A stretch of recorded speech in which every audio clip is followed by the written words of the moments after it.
Leave home on the ultimate adventure.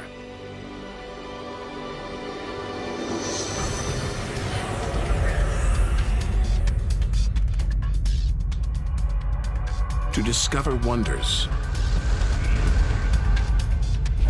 confront horrors, beautiful new worlds, malevolent dark forces,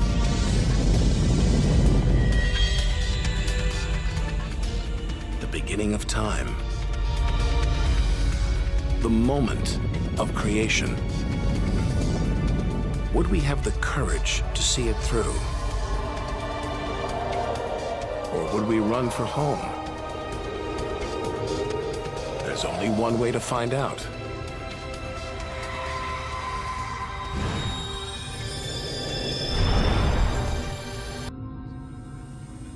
Down there, life continues. The traffic is awful, stocks go on trading, and Star Trek is still showing.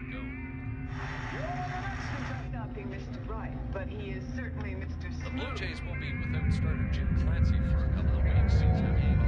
This morning. When we return home, if we return home, will it be the same? Will we be the same?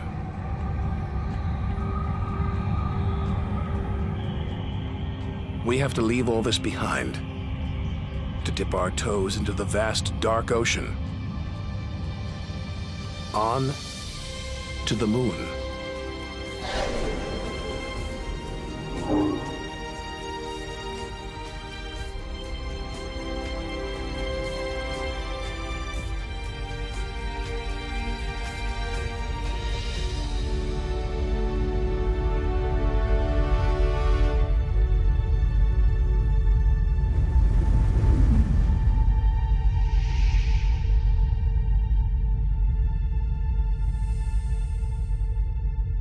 Dozens of astronauts have come this way before us. 12 walked on the moon itself. Just 250,000 miles from home. 3 days by spacecraft.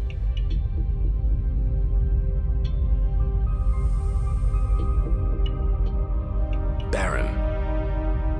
Desolate. It's like a deserted battlefield, but oddly familiar. So close, we've barely left home.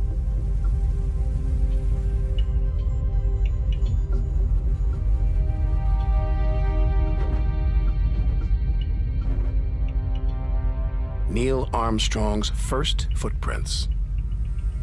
Looks like they were made yesterday. There's no air to change them. They could survive for millions of years. Maybe longer than us.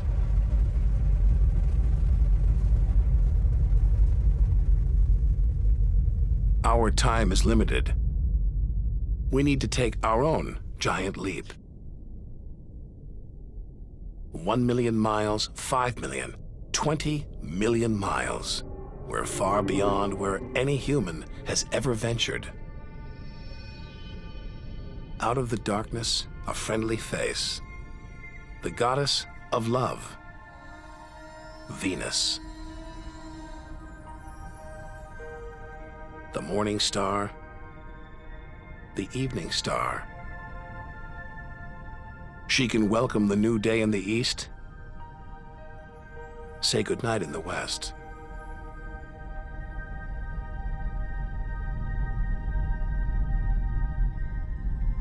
A sister to our planet, she's about the same size and gravity as Earth. We should be safe here. But the Venus Express space probe is setting off alarms. It's telling us these dazzling clouds, they're made of deadly sulfuric acid. The atmosphere is choking with carbon dioxide.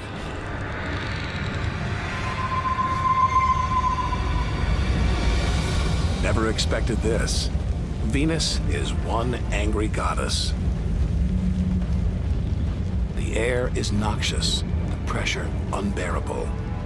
And it's hot, approaching 900 degrees. Stick around and we'd be corroded, suffocated, crushed, and baked.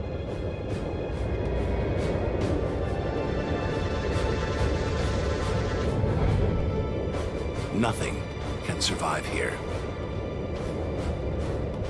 Not even this Soviet robotic probe. Its heavy armor's been trashed by the extreme atmosphere.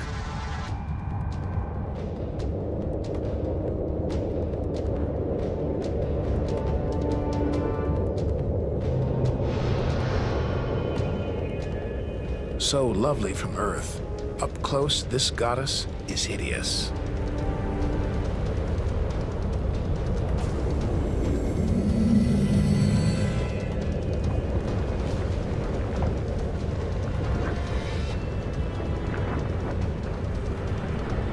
She's the sister from hell, pockmarked by thousands of volcanoes. All that carbon dioxide is trapping the sun's heat. Venus is burning up. It's global warming gone wild. Before it took hold, maybe Venus was beautiful, calm, more like her sister planet Earth. So this could be Earth's future. Where are the twinkling stars? The beautiful spheres gliding through space? Maybe we shouldn't be out here. Maybe we should turn back. But there's something about the sun, something hypnotic, like the Medusa, too terrible to look at, too powerful to resist. Luring us onwards, on, like a moth to a flame. Wait, there's something else, obscured by the sun.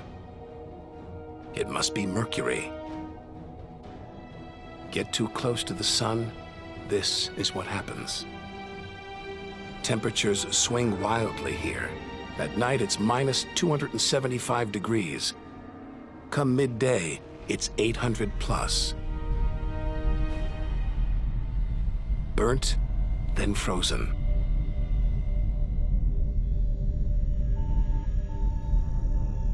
The Messenger space probe is telling us something strange.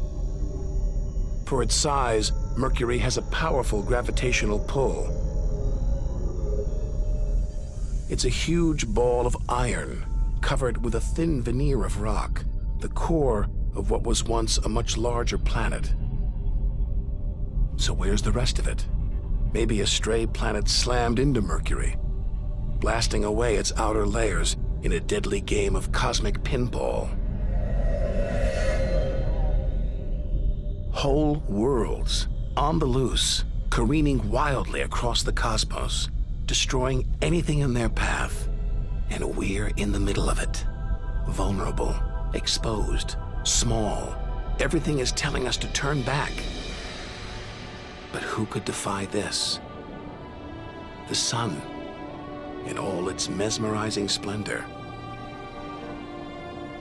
Our light, our lives. Everything we do is controlled by the sun, depends on it.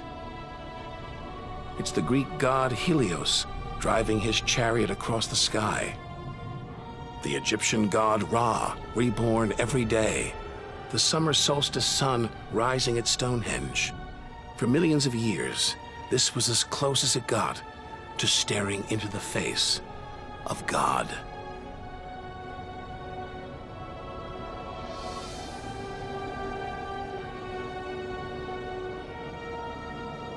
It's so far away. If it burned out, we wouldn't know about it for 8 minutes. It's so big, you could fit 1 million Earths inside it.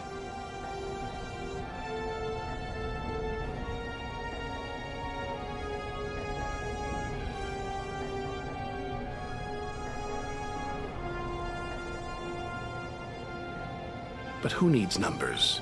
We've got the real thing. We see it every day, a familiar face in our sky. Now, up close, it's unrecognizable. A turbulent sea of incandescent gas. the thermometer pushes 10,000 degrees. Can't imagine how hot the core is. Could be tens of millions of degrees.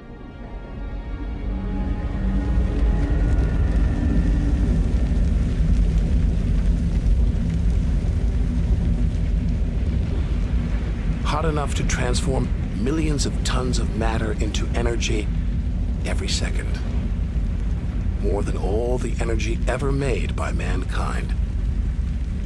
Dwarfing the power of all the nuclear weapons on Earth. Back home, we use this energy for light and heat. But up close, there's nothing comforting about the sun.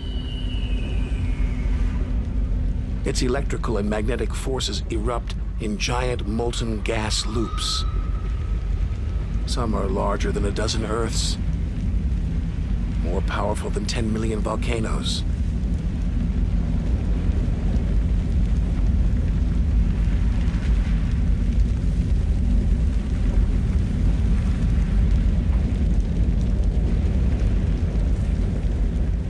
And when they burst through, they expose cooler layers below, making sunspots. A fraction cooler than their surroundings, sunspots look black, but they're hotter than anything on Earth. And massive, up to 20 times the size of Earth.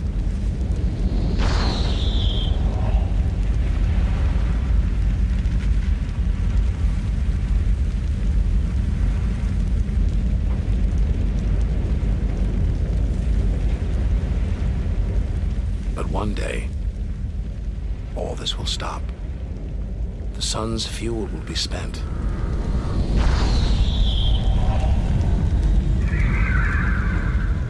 And when it dies, the Earth will follow.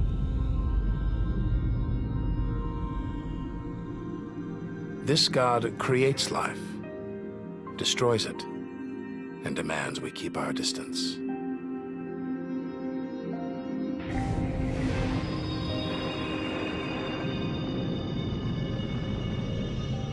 This comet strayed too close. The sun's heat is boiling it away, creating a tail that stretches for millions of miles.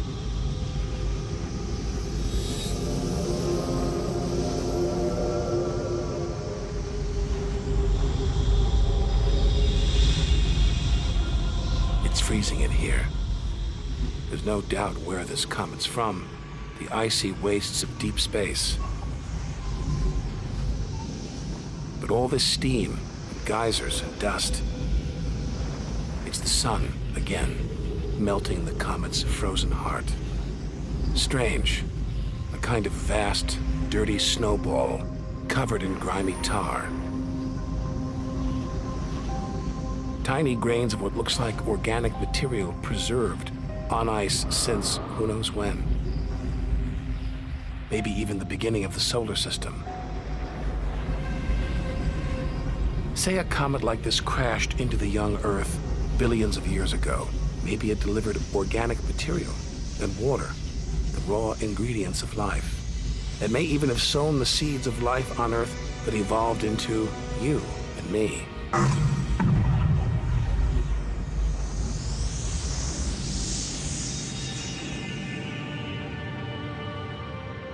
But say it crashed into the Earth now.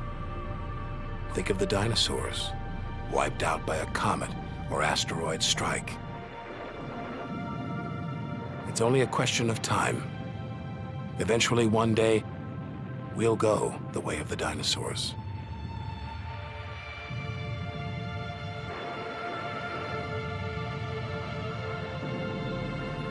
If life on Earth was wiped out, we'd be stuck out here, homeless. Adrift in a hostile universe. We need to find another home. Among the millions, billions of planets, there must be one that's not too hot, not too cold, with air, sunlight, water. Where, like Goldilocks, we could comfortably live.